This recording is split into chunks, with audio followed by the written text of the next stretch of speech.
தொடுறோம், அதை கொண்டு பயன்பெறுறோம், எல்லாமே அனுபவிக்கிறோம். நம்மளை படைச்ச ரப்புவை தொட முடியாது. ஆனா வார்த்தையால எத்தனை நாளைக்கு நம்மள எத்தனை அல்லாஹ்வுக்கு தக்பீர் கட்டுறோம். நான் யாரையும் குறைச்சி மதிப்பீடு பேச வரல. பள்ளிவாசலை ஒட்டி தான் நாம வாழ்ந்துக்கிறோம். ரொம்ப வெகு தூரத்துல நான் வாழல. இது யமன்லயோ அது என்னமோ வேறொரு பிரதேசம், நம்ம எல்லாம் பள்ளிவாசல் ஒட்டி தான் வாழ்ந்துக்கிறோம். இந்த மஹல்லாவிலேயே ஒரு 10 அடி 15 அடிக்குள்ள வாழ்ந்துகிட்டு அல்லாஹ் அக்பர் என்று பாங்கு சொல்லி கேட்டதுக்கு பின்னாடியே நாம பள்ளிக்கு வரலன்னா நீங்க யோசனை பண்ணீங்க நம்ம கடைசி முடிவு எப்படி இருக்கும் தெரியுமா? ஜனாசாவை தூக்க முடியாது. வெளியே தூக்குறவங்க அது சொல்ல மாட்டாங்க. ஜனாசா சுமக்கிறவங்க இவ்வளவு வெயிட்னு வெளியே சொன்னா அது பெரிய பாவம்.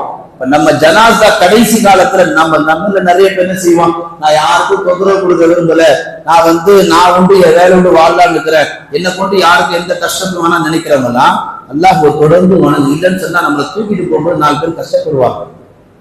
போன வெயிட்ல இருந்து சொல்லி கேள்விப்பட்டிருக்கோமா இல்லையா? போன என்ன வெயிட்டு கணக்குது. அப்ப நம்ம ஜனாசா இலகுவாக எடுத்துட்டு போறது கூட, மௌத்தா போய் கூட நம்மளை பத்தி யாரும் தப்பா பேச கூடாது.